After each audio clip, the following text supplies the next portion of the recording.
Law Society of Kenya litikolia rero nigo besokire na gukwanira igoro yo mugiro bo kubwatikana askeri bagoteba buna nigo ebina bigenderete gwichurana asebigambiro boigo okonyoribwa goko abantu gose bali bawikirana asebigambiro ao gotanyora obwene bwabo aseboigo bakwanire obokurumi asebabolire abanyabyombe bonsi imense ya Kenya kwenekia bunati bali wikirana asebigambiro goika amagani abo enekibwe ochakira soro segiyarwa Nairobi komanyinga nigo abegereri chikerio inse ya Law Society of Kenya besokia emambya rero na gukwanira igoro ya maganyo ao aseboigo barure berengereri byabo na goteba buna nere bya babwatirane bunenchira muyo kwenekinga abantu banyorera obwene bwabo chinga kibagwikirana ase ebigambiro boigo kyanywa obokurumi gati yemirumbiri menge eyo eko enekibwa ase ebigambiro.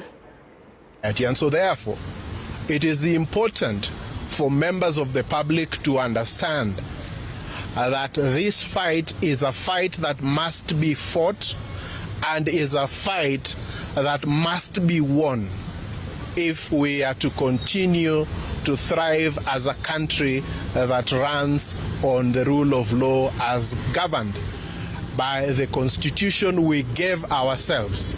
And so it is important that as media you highlight this fact that the fight for judicial accountability is a fight that each and every one of us must carry, and is a fight that each and every one of us must be determined to see won. And we want to encourage the leadership of the Law Society that we are together with them, the membership is together with them, the country is together with them, and we must win this war. Thank you very much. Thank you so much, 50th President of the Law Society of Kenya. One of our senior counsel has been involved in assessing legal excellence for lawyers and even for judges. That is Senior Counsel Moses Kurgat, a jury member of Nairobi Legal Awards. I want him to also make just one remark. Thank you very much, Mr. President. Good morning, ladies and gentlemen. I want to emphasize only one thing, that the circular that has been circulated by the President of Law Society should be enforced and read to the judicial officers and judges by lawyers who are appearing before those courts. That is the only way we can effect and make sure that the directive given by the President of Law Society is acted upon. It is important that this exercise is respected.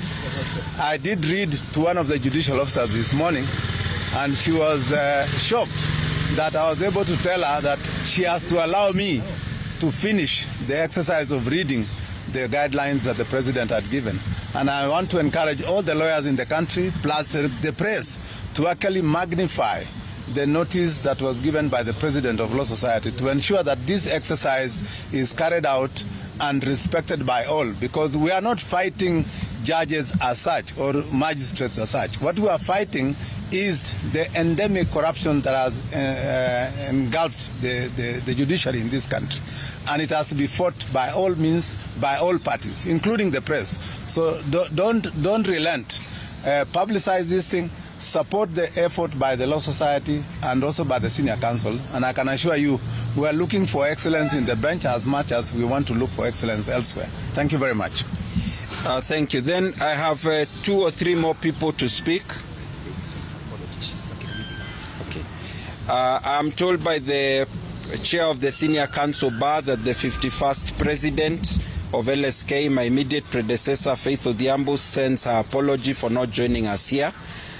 We have a president of the East African Law Society, represents all lawyers in East Africa, Kenya, Uganda, Tanzania, Rwanda, Burundi, South Sudan, and DRC Congo.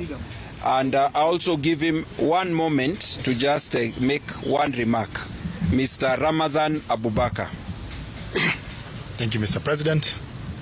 As East Africa Law Society, we are here in support of what you're doing, Mr. President, and the Law Society of Kenya. Indeed, there is need of accountability. The executive is accountable to its people, and when they overstep, we dash to court. Same applies to the legislature, and the same should also apply to the judiciary. So we call for accountability, I noticed, Mr. President, when you issued the boycott notice, the judiciary rejected our boycott. We have every right, even as lawyers, to protest and to picket.